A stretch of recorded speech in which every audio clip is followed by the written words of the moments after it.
Oi, pessoal, muito boa tarde a todos e todas. Bem-vindos, bem-vindas ao auditório da Escola de Administração da UFBA. Nós temos o prazer hoje de estar realizando um evento especial e foi, na realidade, pensado, coordenado, articulado pela professora Sônia Maria Gomes, que é nossa professora da Escola de Administração, no curso de pós-graduação, mas que também é nossa professora do curso de contabilidade, também da pós-graduação e da graduação, né? Então, espera rapidinho aqui, que bem agora meu não está querendo abrir aqui meu material de hoje, porque agora, muito bem. O título do evento de hoje é Governança Pública e o Balanço Soteropolitano. E a professora Sônia me pediu para mediar esse evento, não por acaso. Como muitos de vocês aqui sabem, eu sou professora da área de sustentabilidade, responsabilidade social e empresarial, mas não apenas, também da responsabilidade pública. E quando a gente fala em dar transparência ao trabalho que vem sendo realizado pela prefeitura, também em suas contas, em seu balanço, a gente está falando também de transparência nas contas públicas, a gente está falando de responsabilidade, a gente está falando do cuidado com os públicos de interesse, que é a minha área de trabalho. Então, nós vamos ter primeiro a apresentação de Luciana, que eu vou apresentá-la adequadamente agora, e, na sequência, eu vou fazer algumas considerações e abrir também para questionamentos em geral, tá bem? Então, a gente está aqui com Luciana Borges Teixeira Baraúna, que é contadora, auditora fazendária e atualmente também diretora financeira da Prefeitura Municipal de Salvador. Ela está realizando seu mestrado no momento em políticas públicas, através de um curso da FGV, e atua na Prefeitura Municipal desde 2003. Tendo experiência com contabilidade, planejamento fiscal e orçamentário, administração financeira, prestação de contas, gestão de dívida pública, controle interno e gestão de CIAFIC, que depois, se você quiser, você fala o que é. Ela atua como contadora geral de Salvador, ou melhor, atuou entre 2013 e 2024, sendo também membro do Comitê Permanente de Contabilidade Aplicada ao Setor Público do Conselho Federal de Contabilidade. Ela é membro da Câmara Técnica de Padronização de Procedimentos Contábeis e Fiscais da Secretaria do Tesouro Nacional, da Comissão de Contabilidade Pública do Conselho Regional de Contabilidade da Bahia e ainda coordenadora do Grupo de Contadores das Capitais da Abrasf. Bem, creio que estamos em excelente companhia. Luciana, uma vez mais, muito obrigada por ter aceitado o nosso convite, por estar aqui hoje. Quando a professora Sônia me falou sobre o seu trabalho, né, ela estava extremamente empolgada, e quando eu vi um pouquinho do que vocês vêm fazendo na prefeitura, eu fiquei encantada também. Então, para nós é realmente muito bom tê-la conosco, compartilhando um pouquinho dessa experiência incrível. Obrigada uma vez mais. Obrigada, professora Andréa. Opa, palma depois, gente. Agora ainda não, calma. Vai que eu falo um bocado de besteira, se vocês não gostem.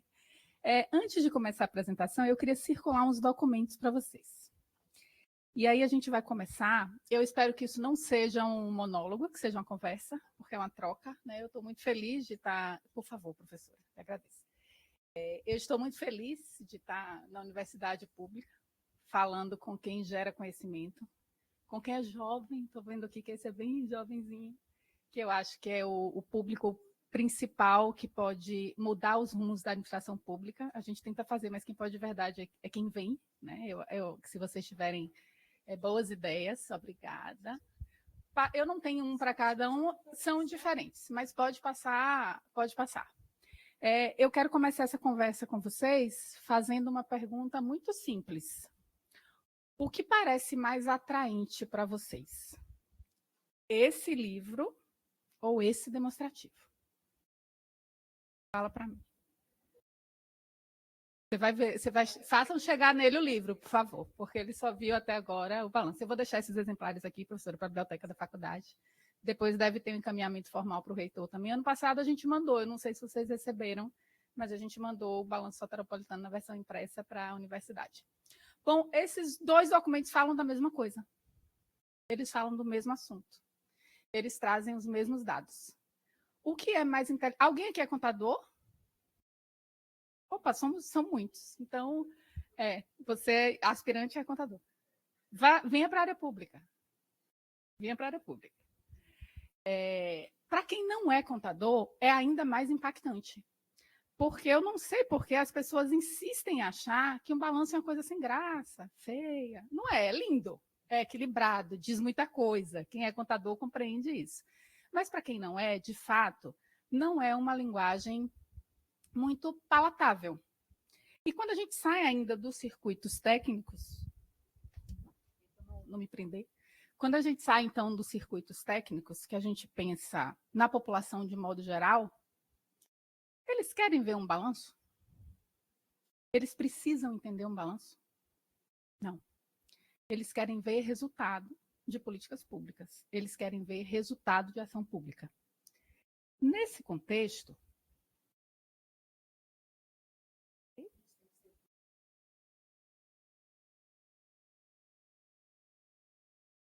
né? A gente testa, funciona, depois não funciona mais, a vida é assim.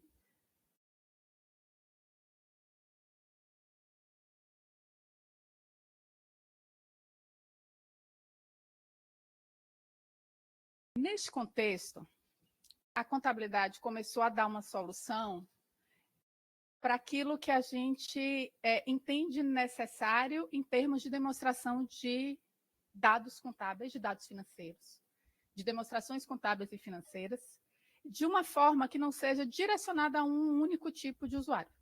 Esses são os relatórios contábeis de propósito geral. Eles estão normatizados desde a estrutura conceitual da contabilidade, a partir de 2017, salvo engano, a publicação. E eles não têm uma forma padronizada definida, né? Eles não têm um público-alvo definido, e eles servem para reportar a informação contábil. Né? E a gente pode usar de diversos artifícios gráficos e de texto para tentar demonstrar a informação financeira de uma forma que seja mais compreensível para o usuário da informação contábil. A partir disso, por favor, próximo. Vou ficar lhe abusando aqui por uns 40, 50 minutos.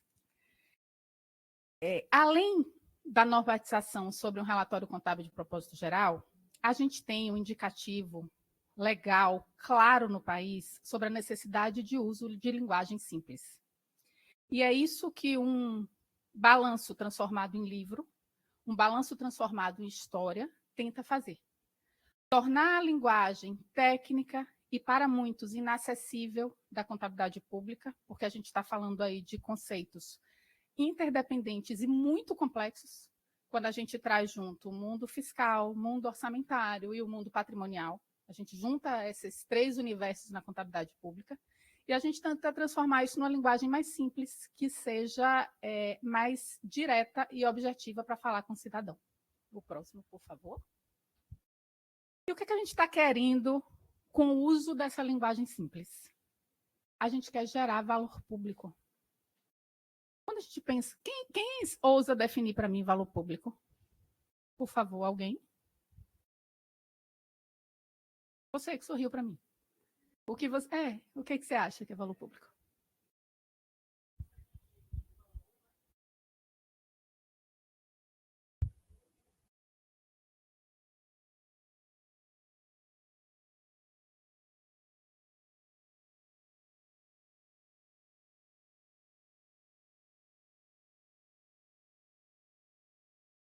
É isso. Quando a gente pensa em poder público, qual é a função principal do poder público? Para que a gente serve? Né? Eu sou funcionária pública, a gente está na máquina, e para que a gente serve? Para prestar serviços públicos, para deixar a vida da sociedade melhor. Né? É para pensar num futuro que seja ambientalmente possível, que seja socialmente adequado, que seja justo, em que os iguais sejam tratados de forma igual e os desiguais sejam tratados da forma necessária na medida de suas desigualdades, para que a gente tenha justiça social. É para isso que o poder público existe, é para isso que a gente funciona. é para regular as interações entre a sociedade, buscando este objetivo, que as coisas amanhã sejam melhores que ontem. Então, uma linguagem muito simples e direta, a gente está criando valor público quando a gente melhora as condições sociais da vida das pessoas, do dia a dia. A gente ataca problemas públicos. Valor público serve para atacar problemas públicos. E como é que a gente faz isso? Por meio de políticas públicas, que é a aplicação direcionada das técnicas de gestão, aliadas às técnicas de finança, para construir o amanhã. O amanhã que a sociedade espera, o amanhã que a sociedade precisa. O amanhã que é pactuado em termos de legitimidade entre o poder público e a sociedade. Porque a gente elege representantes. Então, nós pactuamos, nós damos legitimidade a pessoas para escolherem esse caminho. Tá? E elas precisam trabalhar no sentido de buscar valor público. Mais um, por favor. A ideia de valor público está muito baseada na ideia de cadeia de valor. Mais uma vez, aqui a administração pública bebe das fontes da administração privada. Essa ideia não é nova, está aí desde 1970, mais ou menos, quando se começa a falar em cadeia de valor. E ela traz uma mensuração, uma perspectiva. Eu estou aqui depois dos 40, gente, eu já estou na dúvida se eu fico de óculos ou sem óculos, é sempre assim. E na bolsa tem um de perto. Aí, de vez em quando, eu esqueço de perto, uso de longe, daqui a pouco eu boto de novo e a gente vai seguindo. Nessa perspectiva de geração de valor público, a cadeia de valor, ela, digamos que ela quebra a ação pública em partes, olhando para o objetivo final. É esse desenho. Ela tenta coordenar uma cadeia de processos, de procedimentos, para consecução de metas. Isso parece uma ideia muito simples, mas, de certa forma, isso revolucionou a administração pública. Porque não se pensava antes de trazer a ideia de cadeia valor para o serviço público na entrega de políticas públicas que pensassem nesse crescimento gradual. O que eu quero dizer com isso? Que nem todos os problemas públicos podem ser resolvidos imediatamente. Eu vou até refazer. Nenhum problema público pode ser resolvido imediatamente, porque eles são complexos. E problemas complexos requerem soluções complexas. E não é aquela ideia de ou tudo ou nada, aquela ideia infantil e adolescente de ou eu vou conseguir entregar tudo de vez ou nada me serve porque nada foi feito. Você tem um caminho a ser percorrido em melhoras da condição de vida das pessoas, da condição social, da condição de segurança, que são incrementais. É essa ideia de incremento contínuo da ação pública para se chegar no melhor valor público que a cadeia de valor nos permite tratar. Por favor. Isso está baseado no conceito, Mark Moore falou disso lá na década de 70, e esse slide está muito baseado no pensamento dele, de que a gente tem dois pontos principais quando a gente pensa na geração de valor. Geração de valor é onde eu quero chegar. Que valor público eu quero criar? Quando uma gestão qualquer pensa num plano de governo, vamos pensar no mundo ideal agora, tá, gente? Vamos abstrair tudo de política, mas pensando no mundo ideal, o que é que a gente deveria ter? Promessas não deveriam ser promessas, deveria ser um programa, pré-programa de governo, já na discussão política, e aquilo devia se transformar depois em PPAs, em LDOs, em leis orçamentárias sucessivas, é assim que deveria ser no retrato ideal de desenho de administração pública. Isso nos dá a ideia de onde a gente quer chegar, para onde eu quero ir. E para onde eu quero ir depende dos recursos que eu tenho e a legitimidade que exista para isso. O que eu posso chamar aqui de recursos de capacidade operacional? É toda a máquina, são servidores públicos, é o pensamento integrado dentro da administração pública, é a parte física, hardware, software, é tudo que existe em termos de produção para entregar valor público. É para o que a gente funciona. É o desenho da política pública entregue e a implementação da política pública, a capacidade operacional de implantar a política pública. Legitimidade e suporte é porque, embora eu como servidora pública, possa ter ideias maravilhosas ou desastrosas, eu não tenho a legitimidade de implantar nenhuma delas. Por quê? Vocês não votaram em mim. Eu não escolho, servidor público não escolhe política pública. A gente pode criticar, a gente pode escolher o melhor jeito de conduzir política pública, a gente pode auxiliar no melhor desenho técnico da política pública, mas o resultado a gente não escolhe. Isso é da democracia, é do jogo democrático, é do jogo de política de verdade, política mesmo, não estou falando aqui de discussão de partido, ideológico, não. É da discussão democrática da política. Isso é legitimidade. Então, o próximo, por favor. E a partir da equação disso, desses três conceitos, o TCU trouxe para a nossa legislação conceitos muito parecidos, em forma de gestão para a geração de valor público. Não é uma cartilha nova, não é criação de Salvador, não saiu da cabeça de Luciana. Existe toda uma teoria de administração por trás desses conceitos e existe isso positivado nos órgãos de controle, especialmente TCU. Ele chama isso de gestão da estratégia, gestão da política, gestão da eficiência. São os três itens que se comunicam, trabalham juntos para a construção de valor público. Pode passar, por favor. As abordagens de cadeia de valor vieram ao longo do tempo, né? E elas não são excludentes. Não é que a utilitarista não exista mais e que eu precise só pensar em valor público em termos de atualidade. Cada uma tem sua função, cada uma tem seu critério, e algumas políticas públicas olham mais para um tipo do que para outro tipo. Tá? Elas se somam.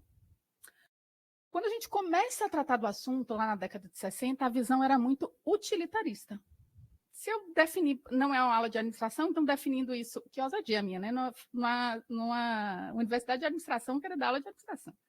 Mas vejo na prática, do que a gente usa de verdade, que veio de vocês. Bem, se eu pudesse resumir, eu faria a seguinte pergunta. O poder público está conseguindo gerar valor para a maioria das pessoas? Essa é a visão utilitarista. O serviço público está chegando na maior quantidade de pessoas que ele precisa chegar? O SUS é isso, não é? Uma política universal. A ideia dele inicial é: eu vou atender a todas as pessoas que precisam do serviço de saúde de modo universal. As políticas de educação também. A gente precisa ter todas as crianças de educação básica na rede escolar.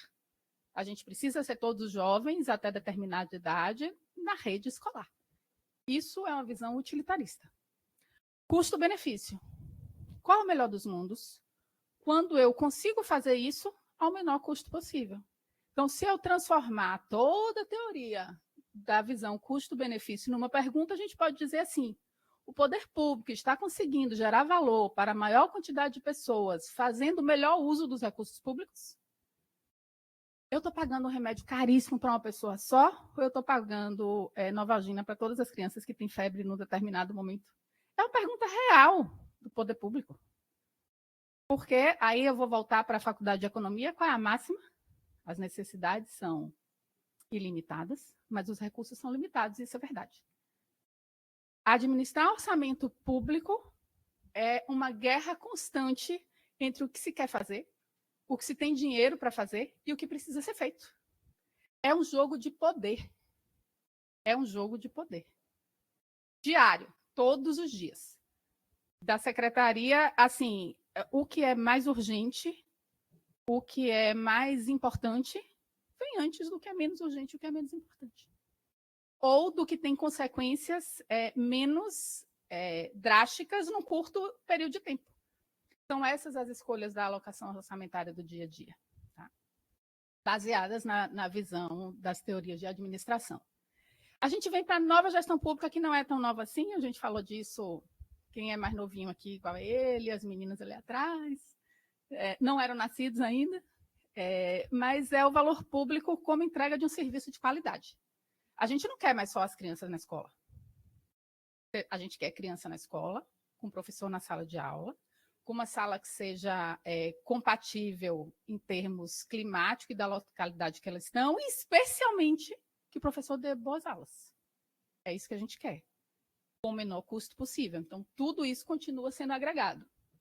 E agora a gente vem para o que a gente chama de valor público no momento atual. No mundo rápido, no mundo do TikTok, no mundo das leituras mais breves, não estou dizendo que isso é uma qualidade, mas é assim que o mundo funciona hoje. A gente está buscando conexão. O poder público não tem as respostas sozinhos para tudo. A gente busca conexão com os usuários do serviço público. E por que isso é importante? Para que se saia bem nas avaliações? Não, isso é reflexo. Para que seja, sei lá, o gestor mais bem votado de um determinado município, de um determinado estado? Não, isso é reflexo. Isso é buscado para que as políticas públicas entregues sejam o que a população precisa. É por isso que a gente diz que hoje a gente busca, além da visão utilitarista, além do necessário custo-benefício em função dos recursos serem limitados e as necessidades não, além da visão da nova gestão pública, em que a gente busca uma solução para um problema, a gente busca conexão. Para que a solução seja mais adequada na visão de quem recebe a solução e não de quem oferta a solução. Porque o ponto de vista é diferente. E é muito diferente. Eu pensando, e aqui chamando eu, de dentro do serviço público, posso ter a visão de que a política pública está toda certa, de que ela foi entregue da melhor forma possível. E ela pode estar, inclusive em termos de regulamento, absolutamente correta, mas pode não ser o que a população precisa. Eu vou dar um exemplo simples e prático para vocês, não vou dizer nome nem nome do programa, mas vou contar a história. Um tempo houve um programa em Salvador, financiado inclusive com recursos internacionais, que remodelou uma área da cidade.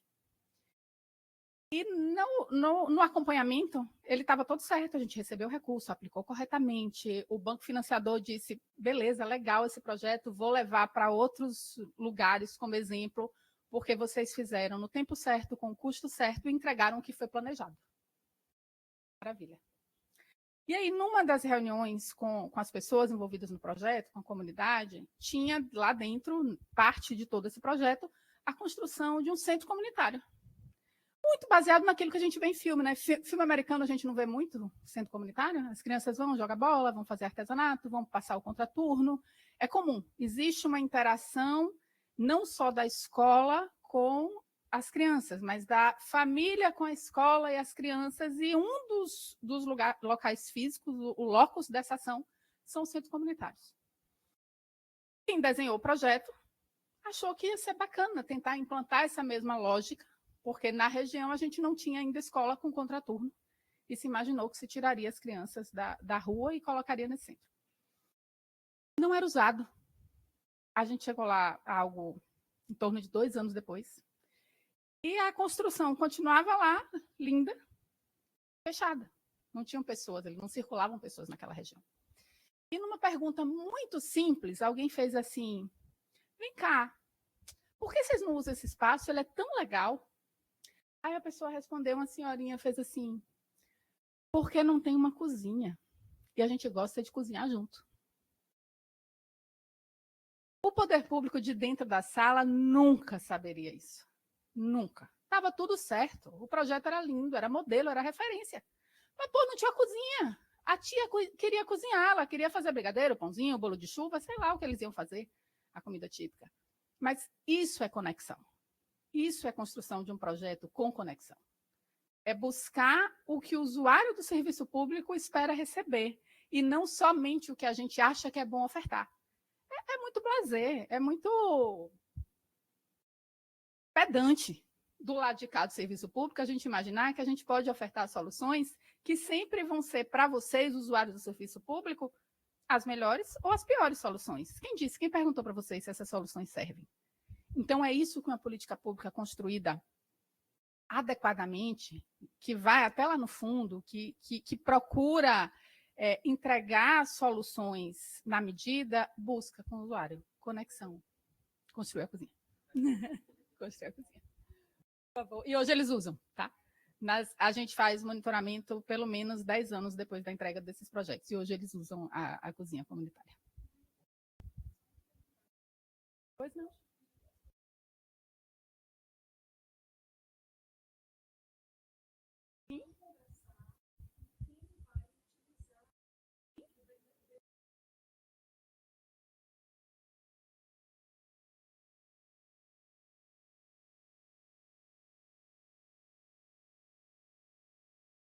Isso.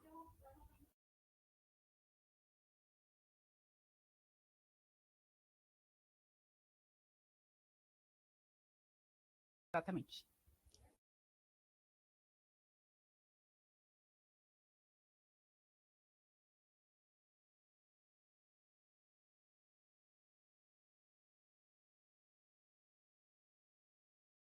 Agora eu vou pular a cadeira para o lado de lá.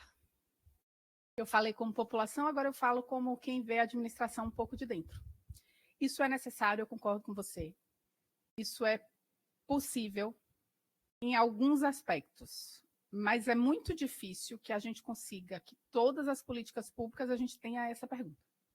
Eu falei de um projeto pequeno direcionado numa cidade. Imagine a União desenhando uma política pública de massa e tendo que fazer, por exemplo, uma consulta pública a cada programa, a cada projeto que vai ser construído. O operacional disso é bastante complexo e requer o que a gente vai chegar no final da apresentação, que é uma participação maior da sociedade civil. A gente precisa estreitar e construir laços com a sociedade civil organizada, porque não dá para conversar com todas as tiazinhas que querem uma cozinha. A gente precisa sistematizar esse modelo de modo que seja possível ao poder público entender quais são as necessidades da sociedade e como é que a gente pode repercutir isso da melhor forma, garantindo todos os preceitos e fundamentos da administração pública em termos de cuidado com o recurso público e ausência de direcionamento de políticas públicas ou de recursos públicos de um jeito que não seja o legal, o possível.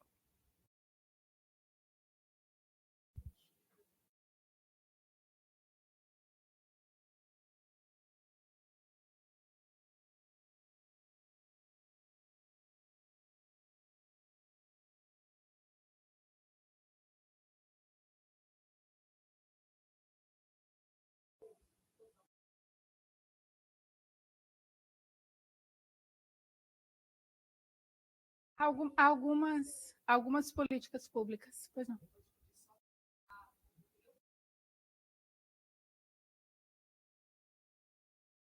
Ah, tá, tudo bem.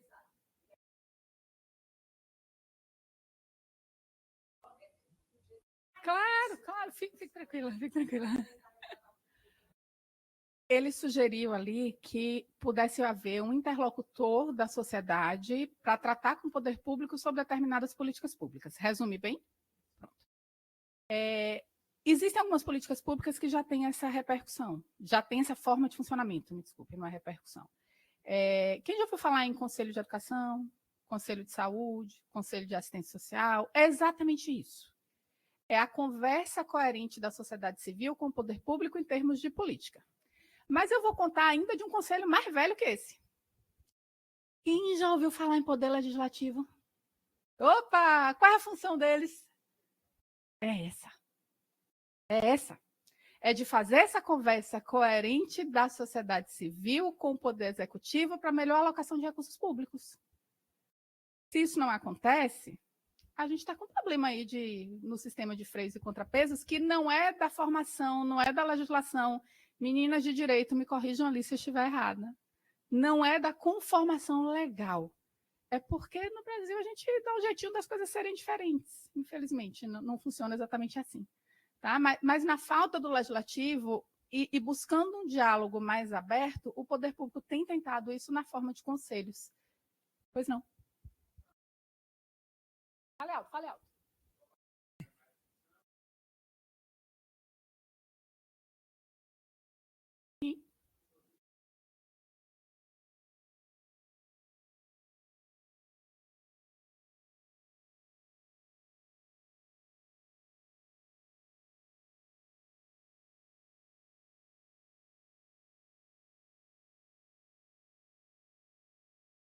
Sim. Sim. É uma forma, sim.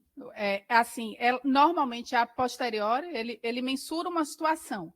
Ele não mensura esses indicadores, normalmente, quais são as proposições para a mudança dessa situação. Ele mensura o status, mas é um começo. É uma forma de acompanhamento de mensuração. Tá? Próximo, por favor. Ah, não, pode voltar. Eu nem cheguei nisso ainda. Oi.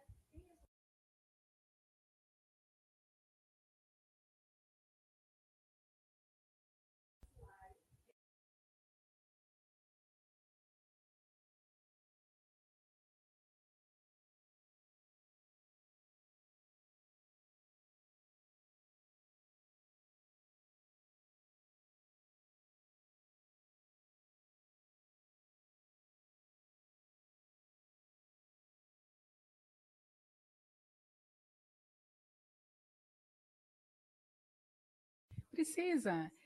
Isso faz parte da alocação das pessoas certas no tipo de projeto certo. Você está falando de um projeto de infraestrutura, é um arquiteto. Se você está falando de construção social, você é um assistente social. Se você está falando de construção de saúde, você vai ter que trazer pessoas da área de saúde para esse ouvido. Então são construções e indicações de pessoas corretas para o projeto correto, de modo a melhorar essa interlocução. Tá? E quando a gente está falando ainda na criação de valor, nessa busca de conexão entre o poder público e as pessoas, a gente pensa um pouco no valor público desejado. Tá? A gente tem, e aqui eu estou tentando misturar a discussão de orçamento com valor público. Nem sempre o valor público desejado é o valor público possível, em termos orçamentários. Tá? Então, assim, digamos que a gente vai chamar ali de valor público desejado como sonho ideal, como se tudo estivesse funcionando como deve ser e a gente não tivesse um tempo ótimo para a implantação disso. A gente tem um valor público percebido pela sociedade, que não necessariamente é o valor público desejado, são coisas diferentes. O que a gente ouve muito em termos de política de saúde? As filas são enormes. Os serviços básicos nem sempre estão disponíveis. Isso é o valor público percebido. Mas se a gente fizer uma conta, não estou defendendo aqui a qualidade do serviço do SUS, estou falando só de matemática. Se a gente fizer uma conta de quantas pessoas são atendidas pelo SUS no dia e quantos serviços de saúde público são entregues sem um custo direto para a população, custo tem, claro, porque todos nós pagamos impostos, mas sem um custo direto para o usuário, talvez seja uma das políticas públicas em termos de mundo mais eficientes. Então, existe o valor público real, existe o valor público percebido, existe o valor público desejado, e a lacuna de economicidade precisa trabalhar aí nessa régua de equação, para saber o que eu consigo de melhor em termos de entrega de valor público, garantindo que eu possa entregar para todo mundo. Porque não adianta eu começar uma política pública que ela não tenha sustentabilidade, que eu não consiga recursos para financiar aquela política pública ao longo do tempo. Tá? Por favor. E aí eu estou falando de resultados sustentáveis. A gente não quer só um resultado imediato. O poder público não pode querer um resultado para a eleição de amanhã, para o ano par. Ele precisa tratar de longo prazo. E aí é uma crítica constante que eu faço aos instrumentos de planejamento da administração pública. Nós não temos planos de longo prazo. A gente tem plano de longo prazo. Se a gestão vier com uma ideia de administração mais coerente, eu ia dizer moderna, mas não é nem moderna, é mais coerente, com a espera por resultados. Porque a gente não tem nada legal que nos diga que a gente precisa tratar no horizonte que seja maior que 4 anos. E o que são 4 anos para mudar uma realidade social? Nada. Nada. Então, assim, não é a política pública do governo A, do governo B ou do governo C. É a política pública necessária como função de Estado para entregar valor público, seja lá que governante esteja naquilo. É um planejamento para a cidade, para o Estado, para o país, de longo prazo, pensando como precisa ser a administração pública. Pois não. Vou fazer ela passar vergonha, minha filhota, viu, gente? Todo mundo vai olhar para ela agora. Oi, gente. Não tem nenhum planejamento que possa ser feito a longo prazo para além do PPA? Não existe nenhum? Poder pode. Legalmente instituído, não. Ninguém é obrigado a.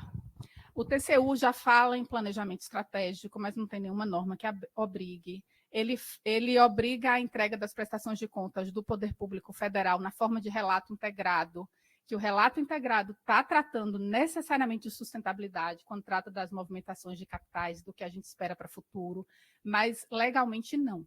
Salvador tem um plano de futuro, Salvador Resiliente. Esse plano foi pensado para 30 anos, ele não foi pensado para 4 anos. Mas não há nenhuma garantia de que ele será posto em prática por 30 anos. A gente tem garantia que a gestão que concebeu tinha um compromisso com isso, e a gente não sabe da próxima, nem da próxima, nem da próxima, porque isso está no jogo político. Né? Então, assim, o que eu digo aqui é que algumas políticas públicas não devem ser de gestão, elas devem ser de governo. É outra coisa. Tá? Por favor. Oi.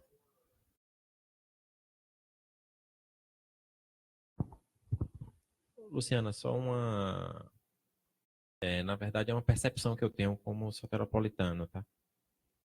A gente vê você da área pública que traz a sua percepção da área pública que traz para a sociedade soteropolitana, por exemplo. Só uma reflexão mesmo.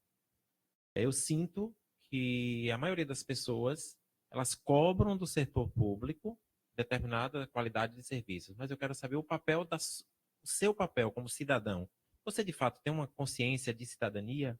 O que é cidadania? Exercer sua cidadania? Você cuida da sua cidade? A gente percebe, por exemplo, que a prefeitura ela lança lá, ó, lixo, joga o lixo no lixo. A gente percebe aí, por exemplo, a prefeitura que ela faz ações, por exemplo, de requalificação das praças. A gente, de fato, a gente circula nas praças? Ou a gente fica cercado dentro de shopping centers e etc. E a gente passa pelas praças, as praças estão maltratadas, estão sujas, os brinquedos não são funcionais.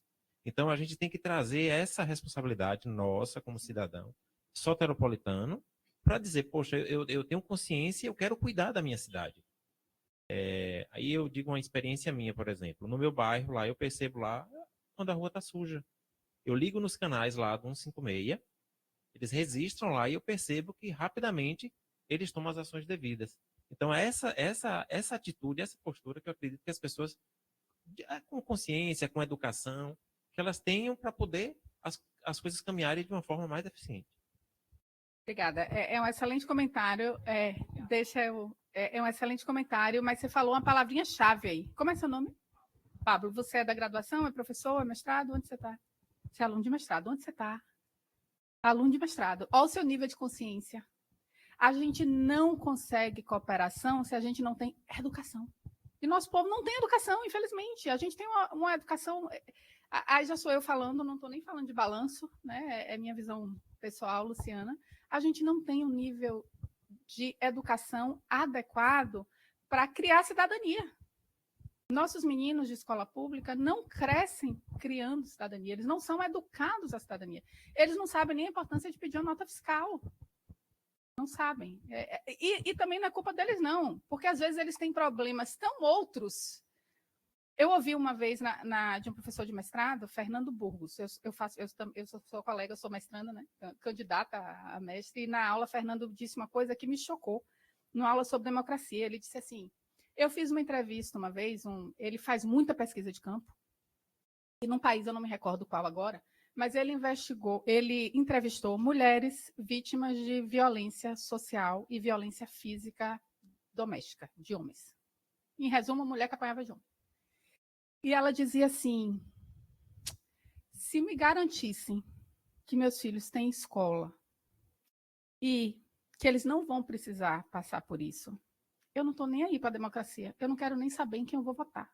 Então, olha o nível de desespero dessa pessoa, de abrir mão do direito democrático dela, porque ela não tem um básico. Segurança dentro de casa é uma escola para o filho.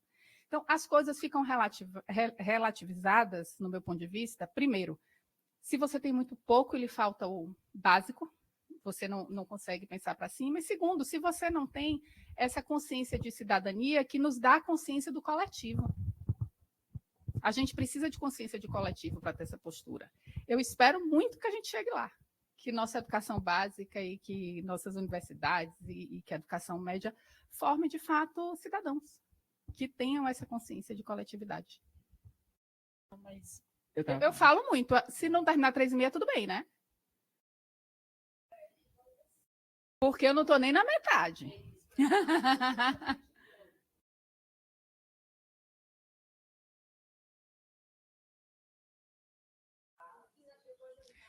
Não, agora sim também, tá, gente? Eu não tenho. Eu acho ótimo. E o que tiver bom para vocês está bom para mim, tá? O interessante é a troca. Se a gente não chegar até o final, ok, não chegamos. O material vai ficar aí. Vamos lá. Ok. só falando sobre a participação política, porque, na verdade, a população não se vê como agente de transformação social. Ela não vê a política como um objeto, uma construção coletiva. Ela vê a teoria do gerencialismo, né, de Golejar, que as pessoas veem os políticos como gerentes que eles têm que oferecer, ofertar algo para eles, não ver que eles próprios são agentes de transformação da sociedade. Então, isso também é por causa da educação, isso é um problema estrutural da sociedade brasileira, mas o cerne disso tudo é que as pessoas não se veem como agentes de transformação na política, entendendo política como uma construção social coletiva. Então, é mais ou menos isso. Vamos lá? Aí, Luciana, só para a gente ter um cuidado, que quando a gente fala assim de sociedade brasileira, a gente sabe que nós temos muitos Brasis dentro de um mesmo Brasil. Sim. E se a gente vai para o Sul, essa consciência, né, cidadã, ela já é diferente. A gente está aqui em Salvador e eu percebo, assim, como eu já morei em outros lugares, né, inclusive fora do país, eu entendo que isso, às vezes, é uma questão também um pouco local. Porque no sul do país, as pessoas têm esse conceito de cidadania muito mais forte. Assim, eu sou soteropolitana, viu? Sim, Então, eu sou daqui, então eu posso falar. Amo minha terra, mas eu acho que a gente realmente aqui precisamos ainda caminhar bastante. É verdade, não é diferente. E aí eu não digo só Salvador. O Nordeste tem uma necessidade de construção maior em níveis educacionais do que o sul do país. É fato, os números atestam isso. Né? E aí, Luciana, você está falando uma meia hora, 40 minutos, sei lá, de valor público. O que tem isso a ver com contabilidade mesmo, meus colegas contadores, né? Onde é que a gente vai chegar? Né?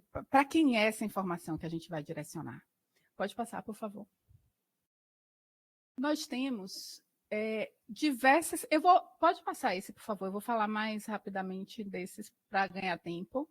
Tá? Eu já falei um pouquinho da perspectiva orçamentária e de planejamento. Pode passar o próximo, por favor. Pode passar esse também da OCDE, que é muito mais para conhecer. E aí a gente vai parar aí, que eu vou falar mais detidamente desse assunto. Governança, né? Como é que a contabilidade pode auxiliar em governança, pensando naquele bloco de usuários internos e externos? A contabilidade tem dupla função na administração pública. Ela tanto precisa servir como um parâmetro para melhores escolhas do gestor público, como ela precisa servir para informar o cidadão sobre o que o gestor público está fazendo em termos de escolha. É uma dupla função. E não se consegue fazer isso sem governança de informação contábil. Porque essa governança vai tratar do uso eficiente de recursos públicos, ela vai monitorar o uso eficiente de recursos públicos, ela vai indicar quais são as melhores formas de financiamento para as políticas públicas, ela vai ser uma fonte de informação para que se evite desperdício, fraude e desvios. A gente ouve isso muito no país. Imagine se a gente não estivesse num ambiente extremamente regulado e de uma transparência grande, porque o Brasil é transparente em termos de informação. Talvez a informação não seja compreensível, mas a gente gera uma quantidade de informações financeiras e fiscais para a sociedade absurda. É enorme a quantidade de informações em termos de país. A gente tem disponibilidade de informação, mas a gente não diz como o usuário, e aí cidadão, pode melhor acessar essa informação, a gente não diz como ele pode compreender essa informação que está sendo ofertada. Mas ela está lá. Qualquer cidade publica balanço público. Aquele papelzinho que eu mostrei para vocês. São pelo menos 17 anexos desse. Eu trouxe 2, o balanço orçamentário e o balanço patrimonial. Mas uma prestação de contas da cidade de Salvador, ela tem pelo menos 3.500 folhas de demonstrativo contábil, de informação. E eu estou falando de uma cidade, aí pense isso no Estado, pense isso na União. É grande, então não falta informação financeira. Falta ensinar a compreender a informação financeira. Tá? O próximo, por favor. E como é que a gente cria um ambiente adequado para a governança? Né? Ela nasce de um dia para o outro? Né? Não, ela é um processo de evolução e de consolidação de normas, processos, procedimentos e, especialmente, de independência. É um processo de independência. Eu brinco que eu já assinei balanços lindos e balanços horrorosos. Eu quero assinar sempre balanços lindos, mas eu já tive oportunidade não, que nem era oportunidade, mas eu já tive a obrigação de assinar balanços que eu não gostava dos resultados que estavam ali. Não era um ambiente de construção, de valor público, não me parecia um ambiente de construção de valor público. A governança é isso, reportar, inclusive se os resultados não são bons. Porque essa régua não pode ser minha, essa régua é sua. Essa régua é do cidadão, essa régua é da população, essa régua é dos órgãos de controle, essa régua é do poder legislativo, não é de quem produz. Tá? Então, a governança passa pela independência na geração de informação. Pode passar, por favor. Pode passar. Vamos parar aí. E como é que a gente começa essa história de uma informação mais simples? Primeiro, a gente precisou investir amplamente na construção de um sistema de informação contábil. Salvador tem hoje o que eu chamo de contabilidade em D+0. A gente fecha balanço todo dia. Não existe isso de fechar balanço no mês que vem, no ano que vem. Não. A informação de ontem está fechada ontem, no fim do dia. A informação de amanhã será disponível amanhã. A de depois de amanhã, depois de amanhã. Esse livro que vocês viram, ele foi impresso mais ou menos em março, mas ele estava entregue em meio digital no dia 10 de janeiro de 2025. Porque a gente está falando de uma informação que precisa ser tempestiva. Eu brinquei aqui nesse instante, olhando para ele, pensando no mundo TikTok. A informação é assim, ela precisa ser rápida. Porque a gente tem uma granularidade e uma complexidade de informações que requer um tempo curto de entrega. Além desse investimento maciço em tecnologia, em processos e em pessoas, para entregar essa informação com uma qualidade necessária, a qualidade mínima necessária, a gente precisou mudar um pouco o ponto de vista de quem faz contabilidade. Primeiro, não me matem contadores, mas a contabilidade não tem função em si mesmo. A gente é área meio. Se a gente não entrega a informação que tenha valor para alguém, a gente não serve para nada. E aí eu ficava meio nervosa de não servir para nada. Porque a informação chegava 2 meses depois, 3 meses depois. A criança na creche já estava com fome, porque a fome dela de ontem, você não pode mandar comida depois de amanhã. A pessoa que está doente hoje, ela não pode receber atendimento depois de amanhã. O buraco na rua dessa semana não pode ficar até o ano que vem para ficar um buraco maior ainda e causar um acidente. Eu estou falando de coisas muito simplórias em termos de política pública, mas a ideia é essa. Lembrar que a contabilidade serve para definir parâmetros. A gente está tirando uma foto do passado, e o passado pode ser de 1 hora atrás ou de 1 ano atrás, mas a gente está tirando uma foto do passado para lançar perspectivas de futuro. Isso é necessário em termos de serviço público, isso é necessário para escolher as melhores formas de financiamento do serviço público.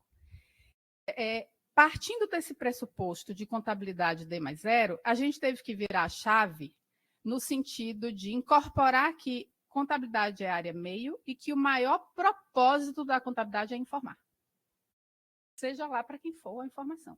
A gente vai construir o nível de informação adequada para o tipo de usuário necessário. Então, a gente trabalha, por exemplo, com o ambiente de BI, que é a informação toda do nosso CIAFIC, ela perguntou o que é CIAFIC, né? CIAFIC é o nome genérico que a gente dá para os sistemas de execução orçamentária e financeira públicos. Ele admite alguns padrões determinados pela legislação federal, Decreto 10.540, e o CIAFIC de Salvador, que se chama CIGEF, ele está interligado todo no ambiente de BI, e o prefeito pode abrir um quadro lá e olhar, eu apliquei quanto em educação até hoje, eu apliquei quanto em saúde, eu tenho quanto no meu caixa para aplicar, quanto desse caixa é livre, quanto está minhas metas de resultado fiscal, minhas metas de resultado primário, para um outro tipo de usuário aqui, secretário de Fazenda, o prefeito não quer saber isso. Mas é modular a informação para quem vai receber a informação, de modo que ele possa fazer bom uso dela. Então, a gente não faz escolhas alocativas, mas a gente mostra os caminhos para decisões das escolhas alocativas em termos financeiros. É para isso que serve a contabilidade pública no maior vertente, numa função mais nobre, digamos assim. Pode passar o próximo, por favor. Tem mais uma premissa daquelas que estavam lá, que a gente partiu do seguinte pressuposto ao pensar no balanço soteropolitano. Não é o usuário da informação contábil que precisa fazer força para me entender. Sou eu que produzo a informação contábil que preciso fazer força para ser entendida. É uma lógica completamente diferente de construção do que a gente vê em termos de prestação de contas na área pública. E isso é uma chave muito grande. Eu brinquei ali que minha filha está ali e eu vou contar essa história. Quando, na primeira versão que a gente fez do Balanço Soteropolitano, que foi a primeira tentativa de linguagem simples, ela era adolescente ainda, e eu pedia que ela lesse. Ah, minha mãe, tá chato, não quero ler mais não. Você tá certa, tá chato mesmo, vou fazer de novo. Não é a ideia de, pô, lê aí, por favor, porque eu preciso que você compreenda. Não, não é isso. Tem que ser fluido e claro, de modo que as pessoas se interessem em compreender o assunto que está ali relatado. Porque isso é cidadania. A gente está ensinando um caminho para a cidadania, em termos de controle financeiro e controle fiscal. Então, juntando essas três bases, uma base conceitual única da contabilidade. Primeiro, a gente começou, para quem não é contador, eu vou contar isso, tentar contar uma história de 20 anos em 30 segundos, mas a gente começou em 2008 um processo de convergência das normas internacionais de contabilidade para estabelecer esse padrão no Brasil. Por quê? Comparabilidade. Coerência da informação, que ela seja igual todos os anos e que eu possa comparar municípios, estados, países, né? A ideia da convergência é essa. E para que eu tenha confiabilidade nessa informação. Então, dentro desse processo de convergência, o país criou uma base conceitual normativa única. A gente tem norma convergida pelo CPCASP, depois a gente tem essa norma do CPCASP tratada no âmbito da CTConf. Do âmbito da CTConf, ela é manualizada num documento que a gente chama Manual de Contabilidade Pública, de Contabilidade Aplicada ao Setor Público, que vale da União para o menor município do país. Então, você tem um padrão de criação de informação técnica que permite que todos tenham as mesmas linhas em obtenção de resultado, de demonstração contábil, de demonstração de fatos contábeis. A gente tem um CIAFIC forte, que é o CIGEF, não tem como falar em informação rápida, dinâmica e precisa se você não está falando de uma base de informática eficiente que lhe dê resultado e não trabalho. Se você briga com o sistema, desista, meu irmão. Troca de sistema, porque não vai chegar. Não vai. A gente está num mundo muito dinâmico e de uma quantidade tão expressiva de informações que é impossível tratar isso sem um CIAFIC que seja bom o suficiente para trabalhar com essa gama de informação e lhe dar confiabilidade no dado que está sendo produzido. Pode passar, por favor? E aí a gente pensa em construir uma informação com valor público. Quando a gente pensa nesse assunto, primeiro, o formato precisa ser atraente. Quem gosta aqui de ler balanço? Nem contador. Nem contador. A gente faz assim, ai, que bom, fechei o balanço, entreguei, né? Não, um alívio, você não quer mais olhar para ele. Assinei, acabou, foi. Tá certo, tá coerente, tá tecnicamente adequado, acabou. É isso que a gente faz. Né? Não é um documento de dia a dia, embora ele traga informações extremamente relevantes em termos de longevidade da entidade, em termos de sustentabilidade da entidade, mas não é um documento de prateleira. Então, a gente precisava pensar num formato que fosse atraente, que o cidadão se interessasse em ler, exatamente nessa busca de conexão e de criação de cidadania. Pode passar o próximo. E aí a gente começou essa linha de publicação. Tá? O primeiro ali foi 2020. Depois disso, ele foi a gente continuou numa sequência de informações, exatamente para ter comparabilidade. Ele trata sempre dos mesmos assuntos, ele é muito próximo em linhas de construção e de entrega de informação, mas o que é que muda muito? O roteiro. Porque buscar conexão não é entregar o mesmo balanço em Salvador e em Santa Catarina. São cidades culturalmente diferentes, os interesses serão culturalmente diferentes. Então, a gente buscou, ao trazer um tema, ao trazer uma narrativa, ao contar uma história que converse com a história da cidade, trazer mais interesse para a peça. É esse desenho. Vou falar isso aqui repetidas vezes até o finalzinho da apresentação. criar interesse pela peça para que, sendo visualmente atrativa e trazendo uma informação clara e acessível, as pessoas possam questionar se o que está ali dentro era exatamente o que você esperava em termos de ação pública. Eu não sei lhe dizer, eu não posso lhe dizer se você vai gostar dos programas que Salvador executou. Quem pode dizer isso? Você, como cidadão. Era o que você esperava? Não sabemos. A gente joga aí para que vocês decidam se vocês gostam do que está aí dentro ou não. É isso que a gente entende como conexão e entrega de uma linguagem mais cidadã, que possa conversar entre o que está sendo realizado no mundo real, em termos de entrega de políticas públicas, e quanto a gente está gastando para entregar essas políticas públicas. E quais são as fontes de financiamento dessas políticas públicas. Esse balanço, eu tive a alegria de apresentar esse projeto em muitos lugares. Eu fui na Colômbia, em vários estados do país, Bolívia, em outros lugares que estão tentando ainda entrar no processo de convergência e criar um padrão de informação contábil mais dinâmico.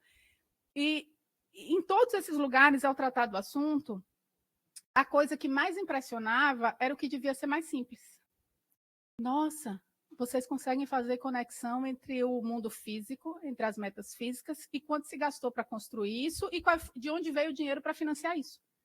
Mas isso devia ser o óbvio. Isso devia ser o óbvio. Mas eu confesso para vocês que, como contador, isso é muito difícil. Isso é muito difícil. Porque toda forma de construção legislativa e técnica dos demonstrativos contábeis e financeiros não leva a essa informação. Você não consegue olhar um balanço orçamentário e ver com que a receita foi gasta efetivamente. Você tem uma classificação padrão. Você sabe se a receita é corrente, se ela é de capital. Você consegue ver a fonte dela, se ela é tributária. Você vai até a origem. Ela é tributária de ISS, eu recebi isso do meu processo normal, isso aqui foi multas e juros, isso aqui veio de refis. Esse nível de informação a gente tem. Quando você vai para a despesa, você consegue ver quem foi o credor que recebeu, está no portal da transparência, o CNPJ dele, qual foi o número do contrato dele, qual é o objeto desse contrato, quanto tempo dura esse contrato, qual é o programa que está no PPA que essa despesa está vinculada, qual é o programa orçamentário que ela está vinculada, mas o que foi construído? Não tem. Foi para a construção de escola. Ok, quantas foram construídas? Em que bairros? Qual o tamanho delas? Não tem. Esse nível de informação não tem. Então, é essa conexão entre a receita para financiar projetos e o conteúdo desse projeto em termos de entrega que o balanço soteropolitano, até eu me enrolei agora, o nome é complexo, tenta trazer para os olhos da população. O próximo. Posso perguntar? Pode, claro. Você falava sobre essa questão da convergência das normas internacionais para termos de comparabilidade em geral, e agora você entrou num nível de um detalhamento que o balanço soteropolitano traz e que geralmente a gente não vê num balanço tradicional. E você comentou também que para isso vocês têm que ter um sistema muito bom, que aqui em Salvador ele é ligado a um BI, etc. Agora, vocês tiveram, e daí eu gostaria que você também tirasse um pouquinho a modéstia de lado, e eu gostaria de entender assim, qual foi o seu papel, Luciana, nessa construção dessa nova mentalidade para apresentar o balanço. Então, assim, vocês tiveram que fazer uma programação especial nesse sistema para chegar num nível que os demais balanços não fazem, ou essa vocação, né, pretendida por essa convergência internacional já solicita esse tipo de coisa? E como é que a Luciana se colocou no meio dessa história toda?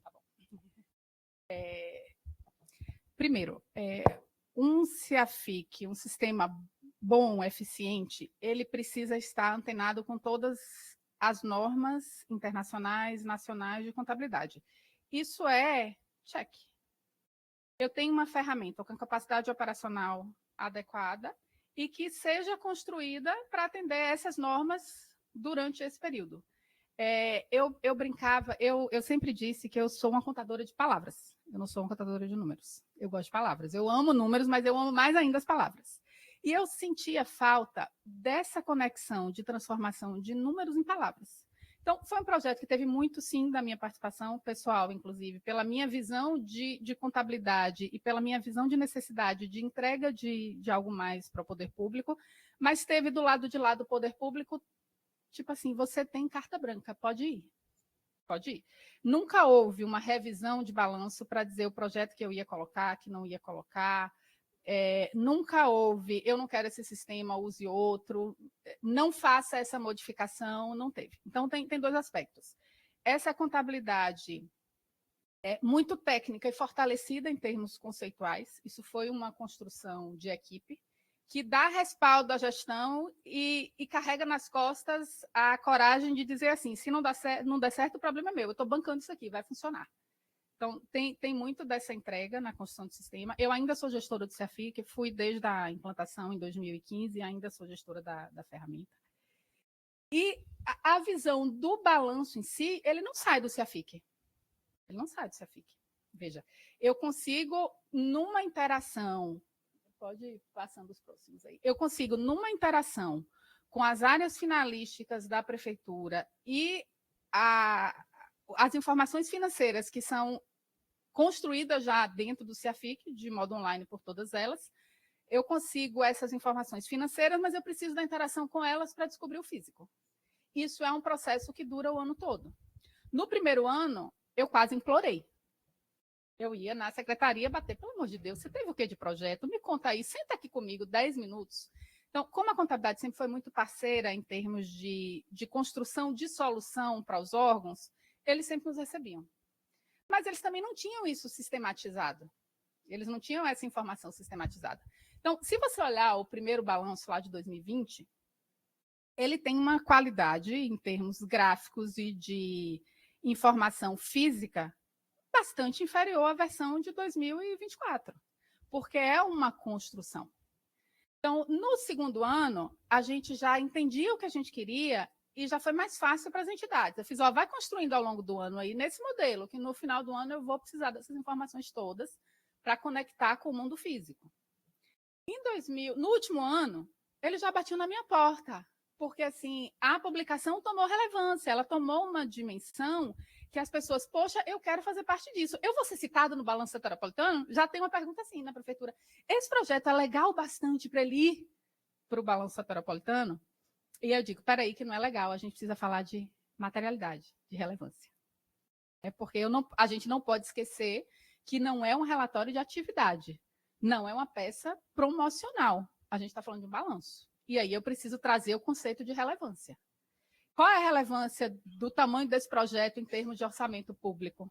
É o quê? 10%, 5%, 2%, 20%? Né? Ele é materialmente relevante em termos financeiros para constar do Balanço Soteropolitano? Ele é materialmente relevante em termos de entrega e de criação de valor público, mesmo que financeiramente ele não seja tão expressivo, mas ele é relevante em termos de entrega de valor público que deva constar numa peça contábil, ele atende esses requisitos. Então, isso foi uma construção recíproca que a contabilidade precisou descer a barreira dos muros e botar o pé no chão. E conversar com as pessoas que fazem política pública, que entregam política pública. Isso foi extremamente necessário. E a linha de construção, aí sim é muito pessoal.